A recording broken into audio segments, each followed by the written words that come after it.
অসমত ভেকুলীৰ বিয়া কেতিয়া শেষ হ'ব? কেতিয়া শেষ হ'ব বৰুণ দেৱতাৰ কৃপা বিচাৰি পূজা কৰাৰ দিন? তেনে পৰিৱেশ বাৰু আহিবনে কেতিয়াবা? নমস্কাৰ, মই অনিৰ্বাণ, আপোনালোকে চাই আছে দি ক্ৰছ কাৰেণ্ট। এতিয়া আহাৰ মাহৰ শেষৰটো সপ্তাহ চলি আছে, অৰ্থাৎ শালি ধানৰ কঠীয়া পৰাৰ সময়, বোকা পথাৰত হাল বোৱা আলি দিয়াৰ সময় এয়া। পিছে ৰ'ব, প্ৰথমতে কেইটামান বাতৰিৰ টুকুৰা দেখুৱাই ল'ব বিচাৰিছোঁ। এয়া হৈছে অসমৰ বাতৰি কাকতত শেহতীয়াভাৱে প্ৰকাশিত কেইটামান বাতৰি। ৰাজ্যত এতিয়া খৰাং পৰিস্থিতি চলি আছে। নলবাৰীত খৰাং, তামোলপুৰ বজালিত খৰাং, খৰাং পৰিস্থিতি জোনাই, ৰঙিয়া, মাজুলী সকলোতে। চহা কৃষকে এতিয়া কঠীয়া সিঁচিব পৰা নাই, হাল বাব পৰা নাই, কাৰণ পথাৰত এতিয়া চিৰাল ফাট মেলিছে। প্ৰশ্ন হৈছে, ইয়াৰ বাবে দায়ী কোন? এয়া হৈছে সময়ৰ প্ৰশ্ন। সূৰ্য দেৱতাৰ ৰুদ্ৰমূৰ্তি বা বৰুণ দেৱতাৰ অসন্তুষ্টি বুলি কৈ কাৰোবাক এই প্ৰশ্নৰ পৰা ৰেহাই দিয়া জানো উচিত হ'ব? নে বতৰ জলবায়ুৰ ওপৰতে সমস্ত দুখ দি কাৰোবাক ধোঁৱা তুলসীৰ পাত সজোৱা উচিত হ'ব? বিজেপি চৰকাৰৰ সংকল্প আছিল অসমক দেশৰ 5খন ৰাজ্যৰ ভিতৰত এখন কৰাৰ, অসমত বিকাশৰ গংগা বোৱাই দিয়াৰ।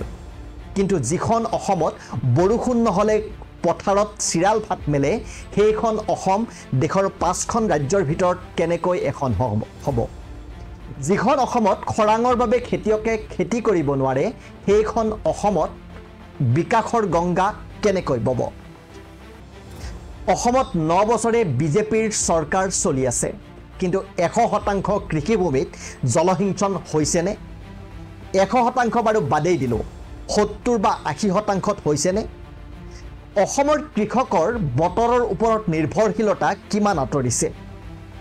বিকাশৰ নৈ নিজৰা গংগা বোৱা অসমত কৃষকে যেতিয়া বৰষুণ বিচাৰি ভেকুলীৰ বিয়া পাতিবলগীয়া হয়, চৰকাৰখনে লাজ পাব লাগে, কিন্তু নাপায়। যোৱা মাৰ্চ মাহত অসম বিধানসভাৰ অধিৱেশনত ৰাইজৰ দলৰ বিধায়ক অখিল গগৈয়ে এটা প্ৰশ্ন সুধিছিল, অসমত ভেকুলীৰ বিয়া কেতিয়া শেষ হ'ব? আজিৰ দিনটোতো আনকি শালি খেতিটো কঠীয়া পাৰিবৰ কাৰণেও, বাকীটো বড়ো বা আহু এইবিলাকৰ কথা বাদেই দিলোঁ, শালি খেতিটো কঠীয়া পাৰিবৰ কাৰণেও এতিয়া আমি আকাশৰ পিনে চাই থাকিব লাগে। আৰু শেষত যদি বৰষুণ নিদিয়ে, তেতিয়াহ'লে অসমীয়া মানুহে ভেকুলীৰ বিয়া পাতিব লাগে। আজিৰ দিনটোতো অসমীয়া মানুহ ভেকুলীৰ বিয়া পতা সিদ্ধান্ত কৰক। তেতিয়া মোৰ প্ৰশ্নটো হ'ল যে কেতিয়াৰ ভিতৰত অসমৰ 100% কৃষি পথাৰ, 100% জলসিঞ্চনৰ ব্যৱস্থা কৰা হ'ব? কিন্তু জলসিঞ্চন মন্ত্ৰী অশোক সিংঘালৰ পৰা ওলোৱা নাছিল ইয়াৰ সুদুত্তৰ। দেখুৱাব পৰা নাছিল কৃষি প্ৰধান অসমৰ উন্নত জলসিঞ্চনেৰে কৃষিভূমিক সামৰি লোৱা এখন সন্তোষজনক ছবি। মন্ত্ৰীৰ উত্তৰ আছিল চালেবেৰে কোবোৱা।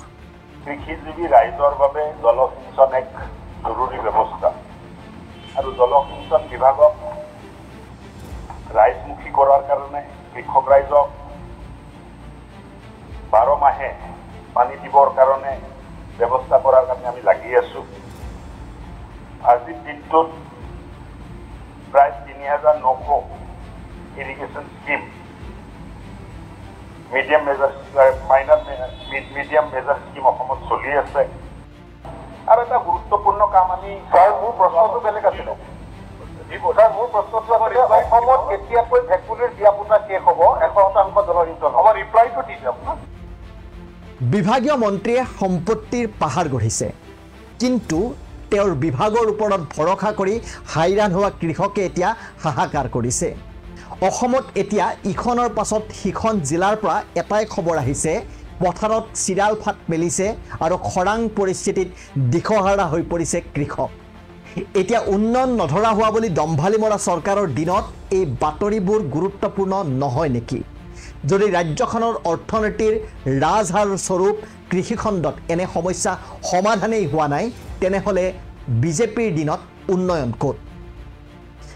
ঋণৰ ওপৰত ঋণ লৈ হিতাধিকাৰী বৃদ্ধিয়ে ৰাজ্যখনৰ উন্নয়ন নেকি?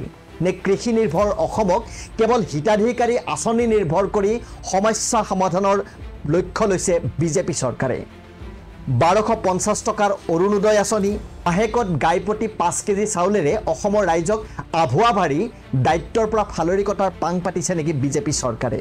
নে খৰাঙৰ প্ৰকোপত খেতি কৰিবলৈ বাদ দিয়া কৃষকৰ চন পৰা মাটি কোনো পুঁজিপতিক গতাই দিয়াৰ চক্ৰান্ত কৰিছে নেকি বিজেপি চৰকাৰে? উচ্ছেদৰ ৰাজনীতি, মাংসৰ ৰাজনীতি, ধৰ্মীয় মেৰুকৰণৰ ৰাজনীতিয়ে অসমৰ মানুহৰ চিন্তাক কৰবাত সীমাবদ্ধ কৰাৰ সময়ত কিন্তু এইখন অসমত কৃষকে হাহাকাৰ কৰি আছে।